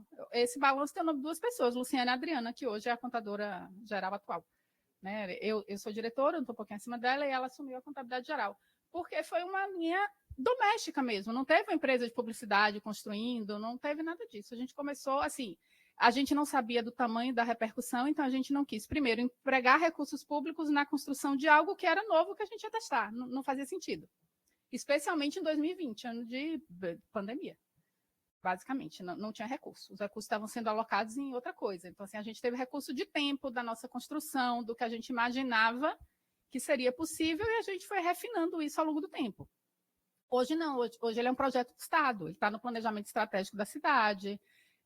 A gente tem, sim, uma empresa que faz a revisão do texto que a gente faz, mas o primeiro não, foi doméstico mesmo, com a minha filha ali, lendo, vendo se ela estava compreendendo, e a ideia era essa. Tá? Hoje não, ele já é uma peça mais profissionalizada, porque ele deixou de ser um projeto... primeiro, ele deixou de ser um projeto pessoal, ele passou a ser um projeto local da contabilidade. Depois ele deixou de ser um projeto local da contabilidade, passou a ser um projeto da Secretaria de Fazenda, e hoje ele é um projeto da Prefeitura. Ele ganhou outro status ao longo dessa construção. O relatório é formado por 5 peças. Vocês estão vendo aí só um volume. A gente só imprime um volume dele, porque ele é muito maior, né, em termos de prestação de contas. A gente tem o primeiro volume, que é sempre esse com tema, e esse ano especificamente, eu adoro essa capa, acho que foi o mais bonito deles todos, porque ele conversa muito com Salvador, né, o que a gente tem de raiz, de ancestralidade, é a cara da nossa população. Ele tem sempre um tema, e casado com esse tema, a gente fala dos aspectos financeiros orçamentários. Em 2024, por exemplo, eu não tenho mais volumes impressos, vocês vão ter que procurar aqui na biblioteca agora, se acham. Né? Mas a gente falou das festas populares de Salvador, da cultura de festa popular. E a gente casava os momentos orçamentários e de entrega com os momentos das festas populares. Então, a gente contou que lá no dia 1º de janeiro, na procissão de Bom Jesus dos Navegantes, a gente estava começando a execução de um novo orçamento. Lá em fevereiro, quando está todo mundo preparando o carnaval, a gente estava tratando da arrecadação de um dos principais impostos do município, que é o IPTU. Né? Lá em dezembro, que estava todo mundo se preparando para o Réveillon, a gente estava fechando contabilidade, fechando o resultado de balanço, dizendo quanto foi o resultado do balanço patrimonial, quanto é que a gente teve de resultado orçamentário e todas essas questões. Então, na festa do Rio Vermelho, a gente estava falando das melhorias que foram feitas em termos estruturais na cidade ao longo do tempo. Março, pulou o carnaval, a gente faz o quê? Volta para a sala de aula. Então, você falou nesse contexto de tudo que foi feito em política para a educação. Então, cada ano a gente pensa um tema e cria estrutura. Ano que vem o tema é um passeio turístico pelos pontos turísticos de Salvador. Então, assim, o balanço começa quando termina o último. Então, assim, a gente já está, provavelmente, ano que vem, no dia 12, 15 de janeiro, a gente está tendo as primeiras reuniões para pensar qual será a entrega do balanço metropolitano de 2027. Porque o de 26 a gente já está tratando. Não dá para ser depois. Então, ele tem um volume, esse que é mais lúdico, que faz exatamente esse casamento entre financiamento, despesa e o que foi entregue, né, as entregas dessa despesa. Tem um balanço fiscal, que é um volume que trata dos demonstrativos da LRF, de todos os resultados fiscais e dos índices de aplicação obrigatória. Ele tem uma linguagem também mais simples, mas ainda não é o nível que a gente acha ideal. Ele precisa ser mais simplificado, mas é porque ainda é mais difícil, porque os conceitos são mais complexos. Como é que eu vou explicar resultado primário de um jeito simples? É bastante complexo fazer isso. Então, ele é mais didático, ele é quase uma aula de composição, mas você precisa ter alguma familiaridade com o mundo de finanças públicas para entender o que está dito ali, né, em termos de construção. Então, a gente ainda precisa, no meu ponto de vista, torná-lo mais palatável, mais compreensível, que, infelizmente, é um papel que as audiências públicas não fazem. Né? A audiência pública virou um momento técnico, eu acho que ela não era isso na concepção legal, mas ela virou um momento técnico de troca entre Fazenda e Câmara, e não tem uma participação ampla do cidadão nesse processo de construção. Talvez, se tivesse uma procura maior, eu volto para a questão da cultura fiscal, né, da educação, a gente tivesse já um formato de audiência pública mais atrativo e simplificado. A gente tem análise de balanço, afinal é um balanço, né? A gente está fazendo análise vertical e horizontal, comparando pelo menos 3 anos, porque a gente está preocupado aí com longevidade, com financiamento, com a cadeia de recursos, com a movimentação entre os capitais, com a quitação de passivos, né? com riscos. Então, tem essa avaliação de análise horizontal e vertical. As demonstrações em si, que é um volume inteiro, as demonstrações consolidadas. E, por fim, notas explicativas, que aí é contabilidade na veia para quem realmente quer conhecer o detalhe da informação contábil. Né? O que está contabilizado em cada conta, de acordo com o nível de relevância, de importância, e por que aqueles valores estão ali, por que eles mudam muito de um ano para o outro, eventualmente, quando isso acontece, por que cresceram, por que desceram, se houve alguma mudança de política contábil, qualquer modificação ou itens novos estão aí nas notas explicativas de um jeito bem detalhado. A próxima, por favor. Estamos quase acabando. Essa é a composição do balanço soteropolitano, pode passar em termos de anexo, pode passar que a gente já falou de público-alvo. Eu destaco alguns pontos centrais, né? Eu entendo que quando você é simples, você é transparente. E transparência ultrapassa o conceito de deixar a informação lá. Para a nossa visão da Contadoria de Salvador, ser transparente é ser compreendido, é ser buscado, é ser acessado. Uma das formas que a gente encontrou, por exemplo, de transmitir essa informação para mais gente foi deixar esses volumes nos museus da cidade. Se você passar nos museus ali no comércio, por exemplo, na Casa da Música, tem uma entradinha que tem os livros, tem Balanço Soteropolitano lá. A gente mandou para as bibliotecas das universidades para tentar fazer circular. A gente deixou na Fundação Gregório de Matos, que faz apresentação de teatro, tem Boca da Brasa, de forma que isso fique mais próximo da população. Tá. Pode ir, por favor? Pode passar. A gente já falou bastante disso. Isso é o projeto, quando eu lhe disse que a gente começou a institucionalizar, é onde chegou a sua pergunta, né? Primeiro, a gente tem na cidade uma orientação estratégica de gestão de informação e de risco. Isso não é para contabilidade. Isso é um projeto de planejamento estratégico da cidade e de tudo que a gente gera de informação e tudo que a gente exporta de informação para os diversos canais. Na Cefaz, a gente tem um outro macroprocesso que trata de prestar contas, né? O valor público que a gente quer gerar a partir disso é aumentar o grau de transparência e conhecimento do cidadão em relação a contas públicas. E isso não envolve só o balanço cidadão.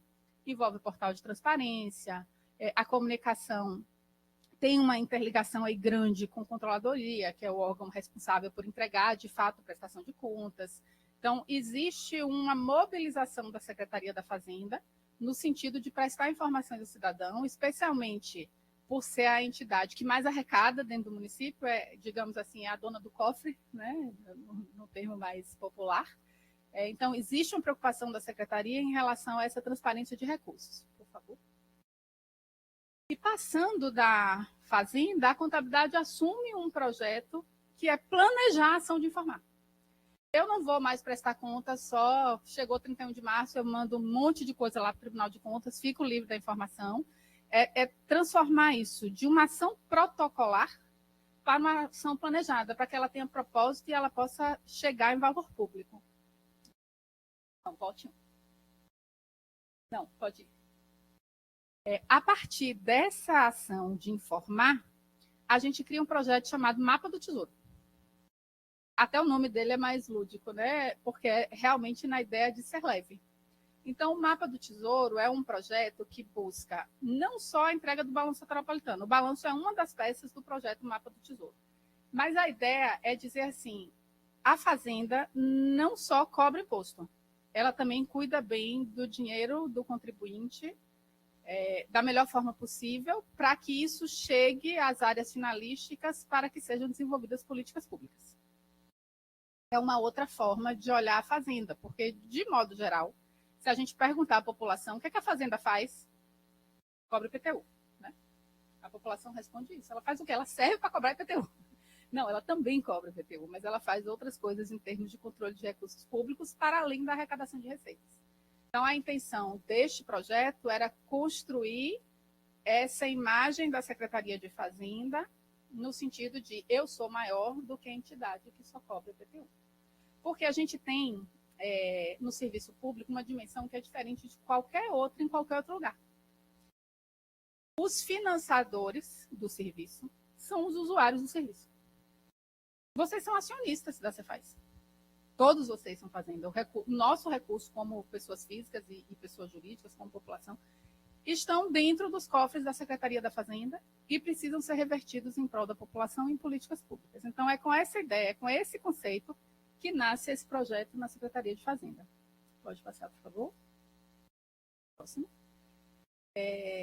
Então, o Mapa do Tesouro, a gente entende que ele é uma ferramenta voltada para o planejamento financeiro. Ele busca eficiência na execução da despesa, porque ele faz um acompanhamento muito próximo da gestão de despesa, auxilia no controle da dívida e trabalha com transparência e controle social. Esse projeto foi apresentado, eu fui online, né? Eu não fui lá, não foi online, mas a gente participou de um concurso na Alemanha, de inovação.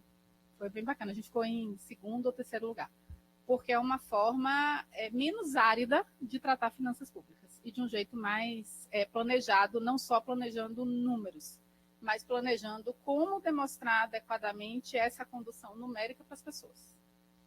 Próximo, por favor. Pode passar, isso eu já falei. Eu destaco alguns itens aqui no Balanço Soteropolitano, que talvez eu já tenha dito aqui, mas ele é uma narrativa com tema, ele é visualmente atrativo, ele usa uma linguagem simples, ele tem um glossário, mesmo com a linguagem simples. A gente teve cuidado de colocar um glossário para que, se não fosse suficiente, as pessoas pudessem recorrer para algum termo mais técnico. E tempestividade na entrega, então não adianta eu falar dado de fechamento de 2024 em junho de 2025. É outro, a gente está preocupado agora com o fechamento de 2025, porque o que passou, passou. Então a gente precisa entregar isso cedo, para que a população avalie também cedo e tire suas conclusões dentro do prazo ainda de execução orçamentária. Ele é não personalizado. Vejam que ele não tem marca de governo, se vocês olharem a impressa.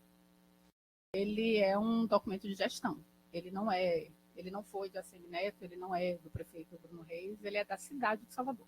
Então ele tem o símbolo institucional da cidade de Salvador, que é aquela pombinha, tá? Embora seja entregue por declaração do prefeito. E por que precisa? Ele que tem a legitimidade de entregar a política pública. Não é o contador geral, não é o diretor financeiro. É ele que entrega. Então, é uma carta de responsabilidade. Olha, foi isso que foi construído ao longo dos anos com os recursos que foram arrecadados a partir da entrega dos contribuintes e da população para a cidade de Salvador. Ele tem uma informação clara sobre a origem e destinação de recursos, o que é bem difícil na nossa construção legal de poder público. E ele faz essa correlação entre a execução orçamentária e as metas físicas. Podemos passar? Já estou acabando. O que é que a gente tem aí de projeto para o futuro?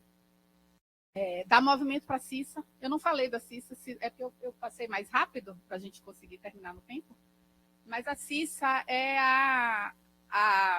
o avatar, digamos assim, que apresenta o Balanço Soteropolitano. Ele não é narrado por mim, ou por Adriano, ou pelo prefeito, ou por ninguém. Pessoal, CISA é de CIGEF e SSA.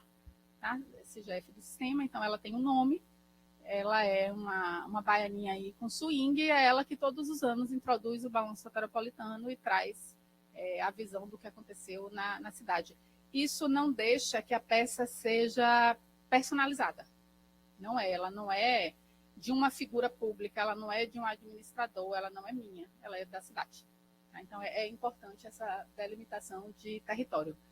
E ele tem, dentre todas as funções, a principal e a mais importante, que é a intenção de fomentar o controle social.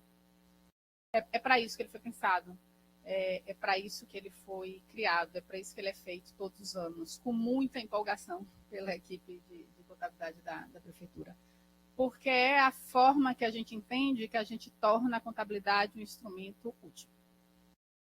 Ok, acho que era isso, passamos tudo. Isso é o índice. Tá? Eu pensei, é um índice. Isso, eu estou falando ali dos balanços e do que a gente vai fazer. Eu acho que terminamos, e se tiver tempinho e mais perguntas, eu deixo essa frase aí para vocês, só de valor público, né? Uma parte importante de ser um gerente efetivo é a orquestração de uma conversa coerente de grupos, tanto com o que deve ser produzido, como de que maneira deve ser produzido. É essa conexão que a gente espera ter com os usuários da informação contábil, e ao entregar uma informação tempestiva, clara, de qualidade e completa, a gente espera criar um ambiente para a construção de cidadania. E que isso volte em termos de cobranças de resolutividade do poder público. Obrigada pela atenção de vocês.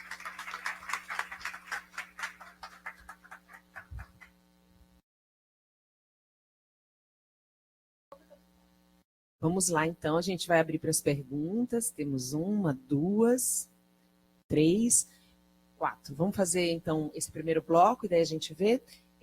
Só para você estar ciente, são 15h33, então, creio que a gente está bem de tempo, né? Então, vamos lá.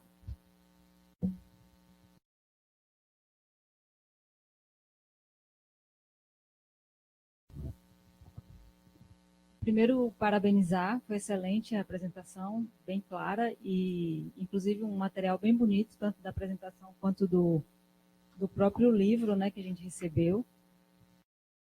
Na verdade, eu tenho 3 pontuações, serão rápidas, não sei a resposta como é que vai ser rápida ou não, às vezes são complexas.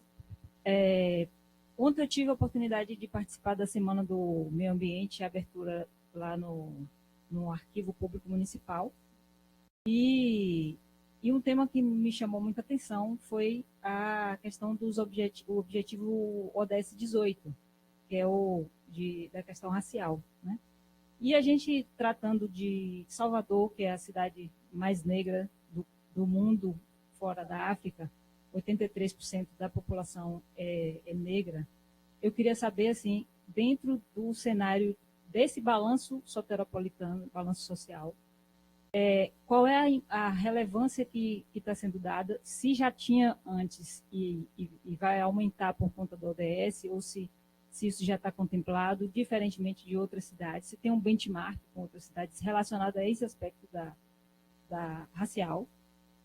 A outra questão é de sustentabilidade mesmo, de ambiental, porque Salvador, saiu recentemente aí um dado, que Salvador é a cidade menos arborizada. É um dado de 2022, mas que foi divulgado agora, do IBGE. É a capital menos arborizada do país.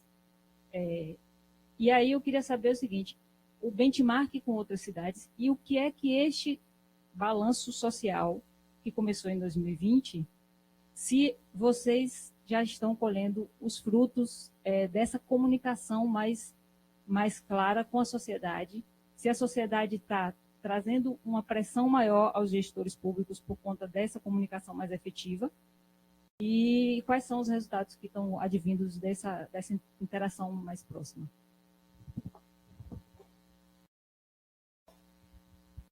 Vamos primeiro na questão racial. Tá? Salvador tem benchmark, sim. Se você olhar aquele documento que eu mostrei, que chama Plano de Resiliência, ele tem marcadores e cidades modelo, eu não vou recordar qual é agora, porque é um documento bem extenso, mas ele tem cidades modelo e comportamentos-alvo ao redor do mundo do que se entende ser o melhor modelo para implantar em Salvador.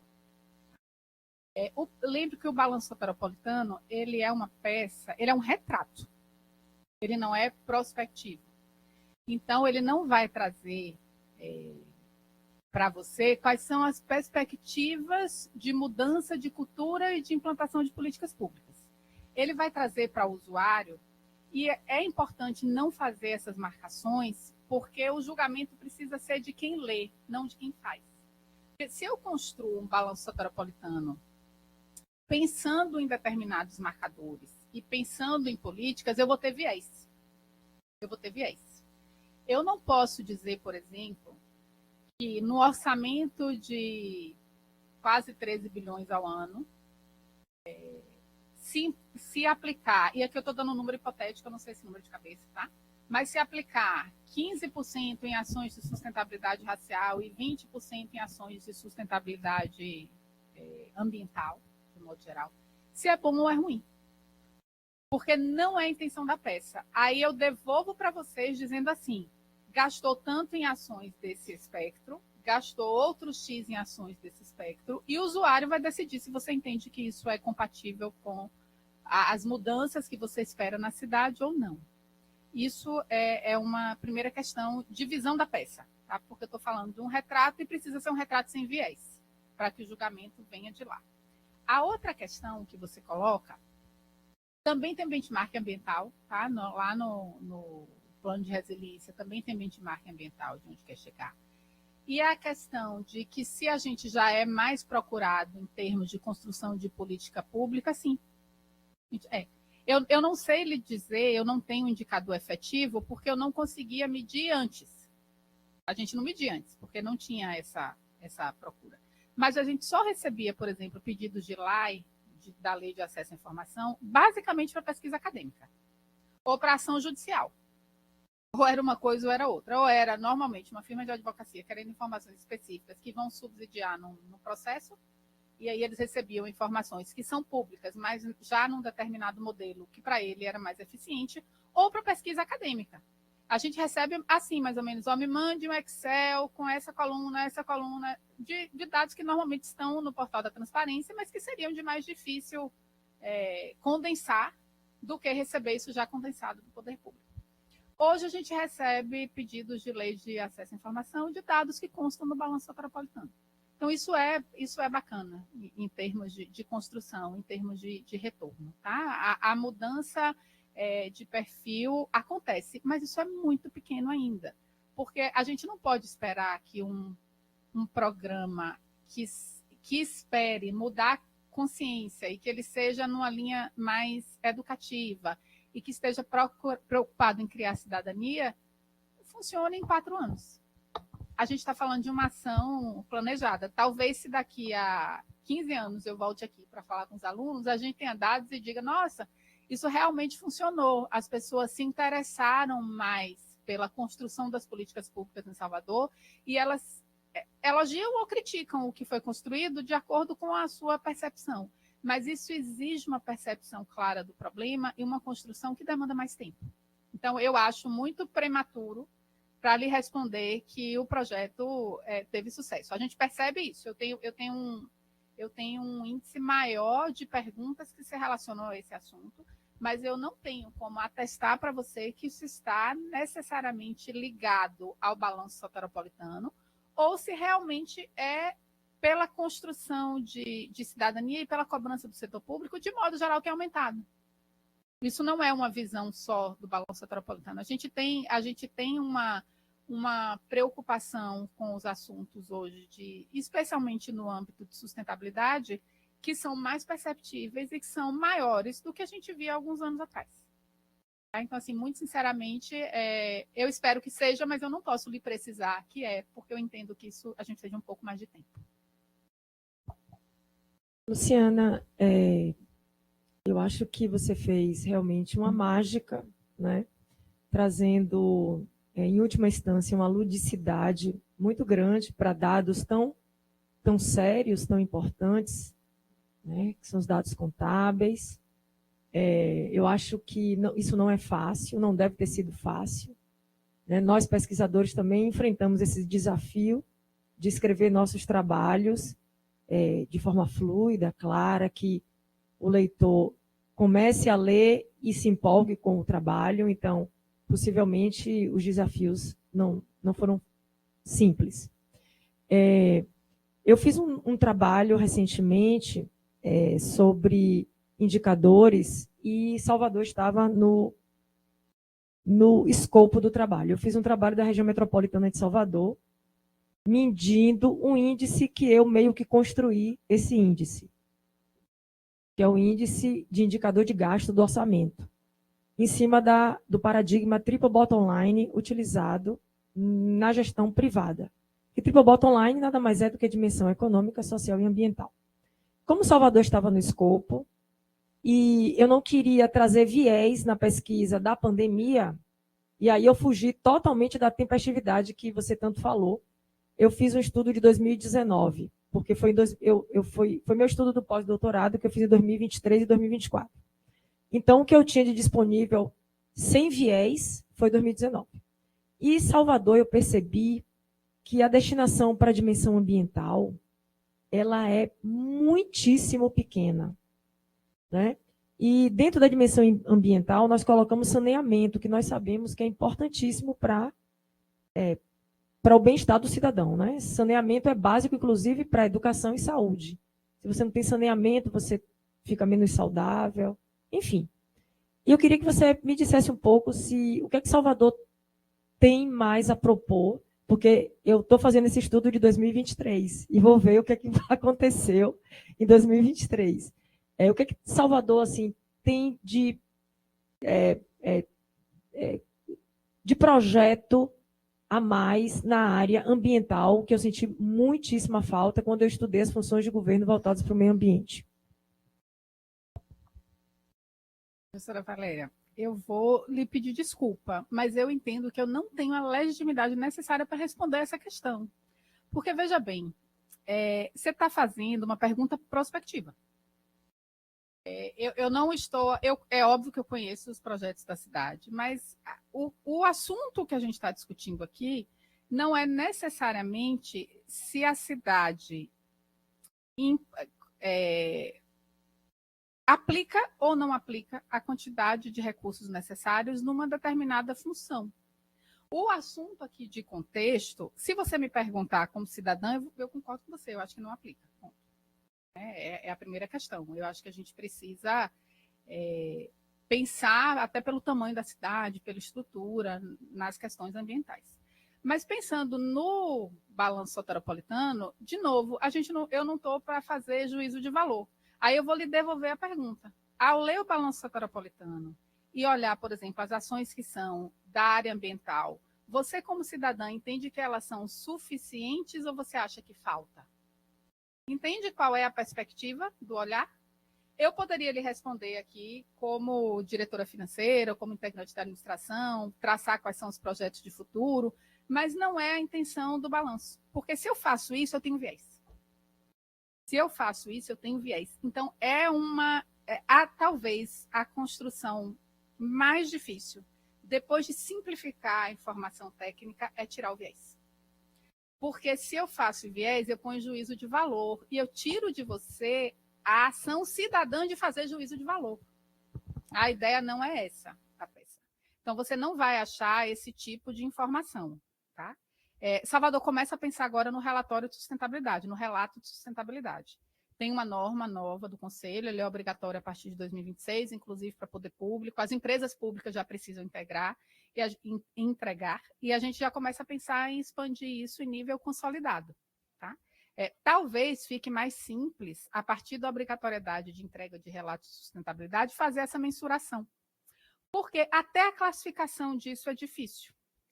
No modo ambiental, talvez seja mais fácil de você olhar as políticas mais recorrentes. Né? Você citou saneamento, a gente pode pensar em arborização da cidade, criação de praça, mas existem outras funções ambientais, Secretaria do Mar, transação com créditos de carbono, e uma série de outras questões que são pensadas e elas não têm escrito no orçamento que é um marcador ambiental.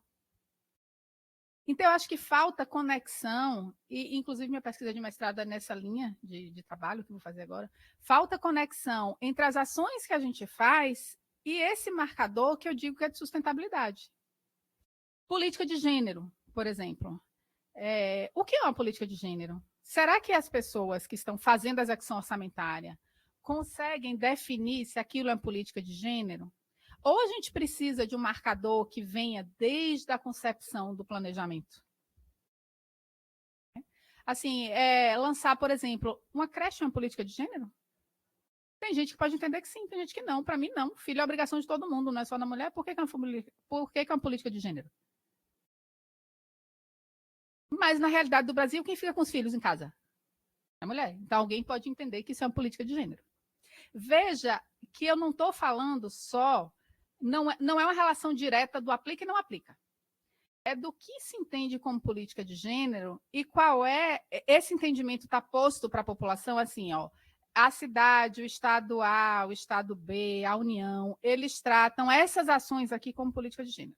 Eles tratam essas ações aqui como política ambiental. Entende? Assim, a questão é um pouco mais complexa do que o nome da política em que se está se aplicando.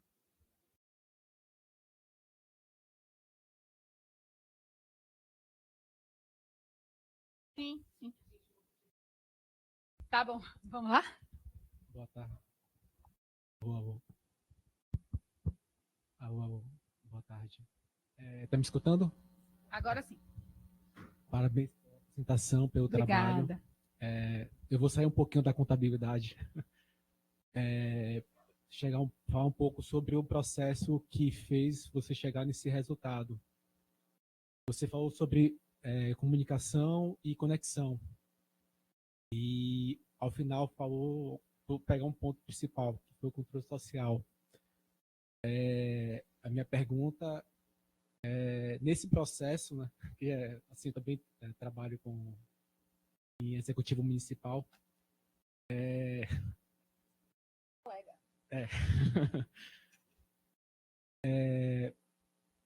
como é que você vê essa coisa da contabilidade saindo dessa coisa estática, indo para um aspecto mais dinâmico de relacionamento com o cidadão, relacionamento entre os setores da prefeitura, falando sobre valor público, sobre cliente, sobre usuários da política pública, dentro de um contexto de você ter uma cidade complexa, que vamos dizer assim, multicidades, você tem multicidades, e você tem uma peça, que é um balanço, que é anual, ao mesmo tempo que você tem, de outro lado, uma sociedade que está cada vez mais acelerada, que não consegue estabelecer esse diálogo. E acaba sendo muito o poder público indo ao cidadão, mas não conseguindo receber do cidadão essa perspectiva a partir da leitura do balanço, a partir da execução da despesa pública. Como é que vocês, agora são 4 anos, né? 4 anos, nessa dinâmica que você estabeleceu dentro da prefeitura, com as secretarias já contribuindo mais assertivamente no desenvolvimento desse projeto, como é que você consegue ver hoje algum tipo de mola propulsora para que esses agentes eles consigam não só participar, mas colaborar para justamente formar essa comunicação, essa conexão com o cidadão, para não ficar somente ali na contabilidade, porque você fala muito do CIAFIC, mas assim, o CIAFIC não é da contabilidade, é da prefeitura. O balanço social não é da contabilidade, é da prefeitura. As ações, as execuções, ela não é da contabilidade, é da prefeitura. E o mesmo ponto é do cidadão. Você tem que ter um cidadão, de alguma forma, trazendo para a prefeitura essa participação social, para que aí você consiga, como você falou com o colega da construção da cidadania, a partir daí você formar um controle social. Como é que você está vendo hoje esse processo difundido na prefeitura?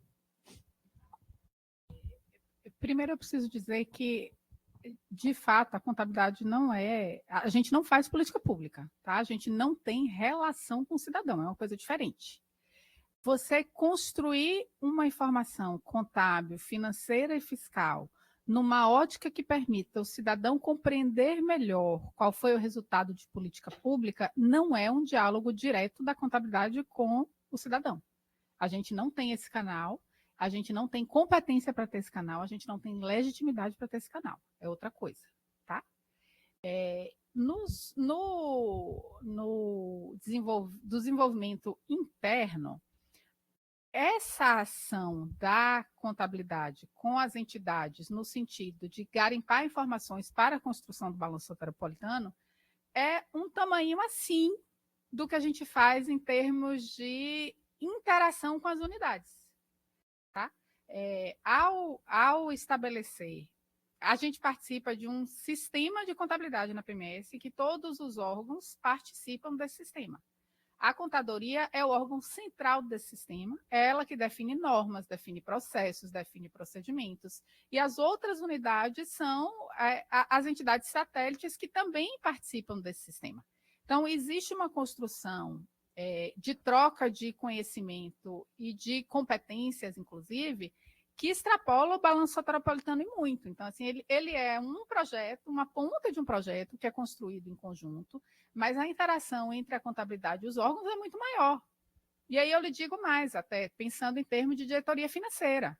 É a gente que define programação financeira para as entidades, então diz a ela, de acordo com a capacidade financeira, quanto é que ela pode gastar num determinado período. É a gente que auxilia em termos de construção orçamentária, ou seja, de pegar todas aquelas políticas públicas e transformar aquilo, junto com a Casa Civil, num orçamento. Então, assim, é transformar a política pública numa visão financeira. A gente presta auxílio a elas em todas as etapas formais de prestação de contas. E o balanço é um retrato, tá? É um retrato que tem responsabilidade técnica de quem assina a peça. E o balanço soteropolitano é um relatório contábil de propósito geral, que, de igual modo, tem responsabilidade técnica de quem assina a peça. Então, é um processo de interação interna que decorre da estrutura e da própria regulamentação do objeto da contabilidade. do objeto de finanças públicas. Como é que a gente faz? Extrapola isso para chegar no cidadão, a gente, contabilidade, não pode fazer isso. Quem faz é quem faz política pública. Aí a gente precisa das secretarias de ponta. Você trabalha onde? Não. Controladoria. Pronto. Controladoria é como você faz. A gente não tem uma estrutura... você não tem estrutura finalística, você trabalha numa estrutura meio. Né? Você tem a função principal de verificar processos, fazer a prestação de contas formal para órgãos de Tribunal de Contas, buscar esse atendimento do cidadão quando você é procurado, mas quem consegue, de fato, dialogar com o cidadão e buscar essa conexão é quem faz política pública, finalística. A gente tem pouquíssimas políticas públicas finalísticas.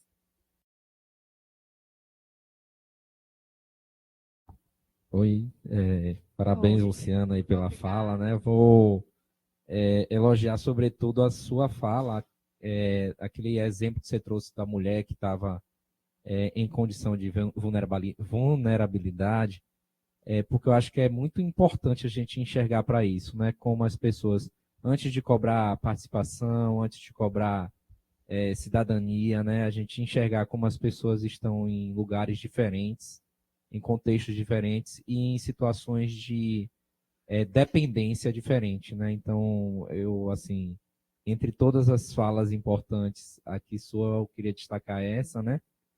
Destacar também, assim, a iniciativa. De fato, precisamos, como profissionais de contabilidade, eu estava conversando lá fora com outra pessoa de um outro contexto, né? Que é de organizações da sociedade civil, e a gente falava disso, né? Como é que a contabilidade comunica com as pessoas, né? Enfim, então é louvável a iniciativa, mas a gente sabe que essa comunicação é feita, né? Todo tipo de comunicação, ela é feita também para legitimar, né? Ações, enfim, governos. E aí você relatou de como esse projeto ele sai de um projeto da Luciana, né? E vira um projeto da contabilidade, e hoje é um projeto institucional. E que a gente tem uma estrutura de publicação que o livro 1, ele é lindamente publicado, né? E as outras peças não, né? E aí hoje ele é um programa... Ele é publicado, ele só não é meio físico, tá? Vamos economizar papel. Desculpa, tá certo. Mas aí a peça mais comunicável, mais dialógica é essa do bloco 1. Aí a minha pergunta é se não existe já algum tipo de preocupação em essa peça que é feita para comunicar e ser atrativa, ela ser utilizada como um instrumento de apenas legitimação das ações do governo. Então, digamos, aqui a gente mostra o que a gente quer mostrar e o que a gente quer esconder fica nas outras peças que ninguém vai se interessar em ler, né? É uma boa pergunta. A gente faz isso avaliando materialidade, tá? Qual é o principal cuidado de fechamento dessa peça, no final das contas? É garantir que num orçamento que seja, por exemplo, de 12 bilhões, eu consiga retratar em ações entre pelo menos 90% dele. Se você olhar aí alguma folha, você vai ver quanto se gastou de despesa com pessoal. Isso é atrativo para o poder público? Não. Divulgar o tamanho da folha dele? Não é não. Divulgar quanto se paga de dívida pública, de juros de dívida pública? Não é não. Mas é relevante em termos monetários, isso precisa estar lá. Tá? Precisa ser, quando eu disse ali que ele não é propaganda de governo, é exatamente nesse cenário. Ele não é relatório de atividades, não é. Então, o que é materialmente importante no sentido financeiro e orçamentário é o que precisa constar lá. Né? Se os projetos são bons, são ruins, se não teve nada, vai ser um balanço com menos folhas, provavelmente. Ele vai ter menos projetos, porque as ações podem ser concentradas em menos coisas. Então, é um desenho da aplicação de recursos exatamente sem esse julgamento. Então, a gente precisa garantir que esteja posto lá. Não tem, se vocês olharem, por exemplo, na parte de coleta, limpeza pública, você não vai ver só quanto se gastou com limpeza pública, você vai ver quantos quilômetros foram varridos, quantas toneladas de lixo foram coletadas, se houve algum investimento em termos de infraestrutura, nem sei se houve, já não me lembro mais, mas se houve ou não houve. Então, é diferente, né? Na questão ambiental que foi citada. Você vai ver quanto se gastou com construção de horto, por exemplo, quanto se gastou com poda de árvore, se plantou mais árvore, se não plantou mais árvore, se repôs planta, se não repôs planta. Então, é a ideia de trazer o que foi construído ao longo do ano de forma material e casada com o tamanho do orçamento. Porque se ele só estava no orçamento e não aconteceu, ele não vai estar na peça. É por isso que eu digo que ele não é um relatório de sustentabilidade. Porque ele não traz o que não foi feito. Ele traz o que foi feito. Você vai avaliar se o que foi feito e aquela quantidade de recursos empregada para você, cidadão, é compatível com o que você espera. Mas a não alocação pública é muito difícil de mensurar, porque eu não tenho padrão financeiro. É por isso que ele não traz o que não foi feito, porque eu não tenho padrão financeiro, eu não tenho materialidade. Aí é você que vai julgar, poxa, dentre todas as escolhas, podia ter escolhido isso, mas não fez. Então, se ele não fez, ele não vai estar lá. Tá? Então, assim, a gente garante isso com avaliação muito rígida de materialidade. E é por isso que eu digo que é uma peça técnica, alguém assina. Então, se a pessoa assinou e aquilo não está efetivamente condizendo com a realidade, é fraude contábil.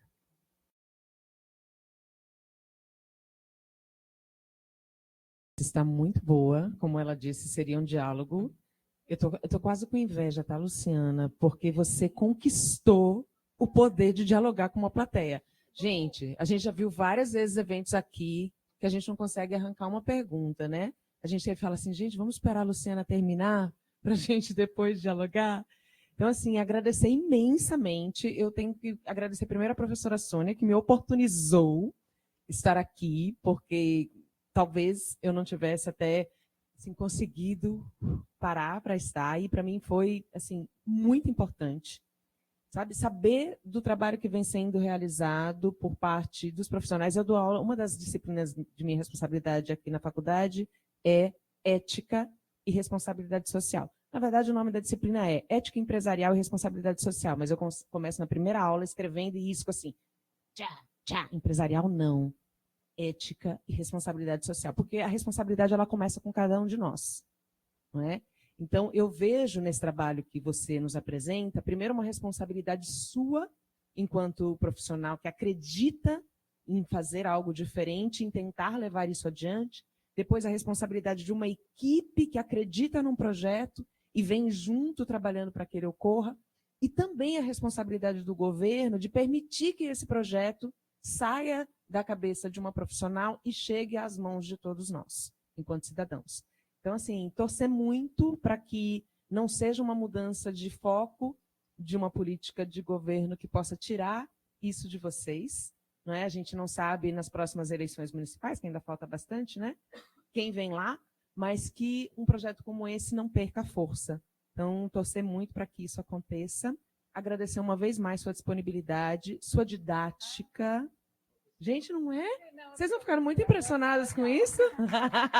E eu quero convidar todos os presentes para a gente fazer a nossa tradicional foto da Escola de Administração. Vou aproveitar que o nosso técnico Alexandre está aqui, ele vai tirar a foto para a gente. Vamos todo mundo aqui, gente, para a gente tirar uma foto? Eu vou colocar o primeiro slide. Tá bom, pode. Muito obrigada pelo convite, professora. Foi ótimo, viu? Eu adoro ambiente de sala de aula, embora não seja professora. Nossa, que isso.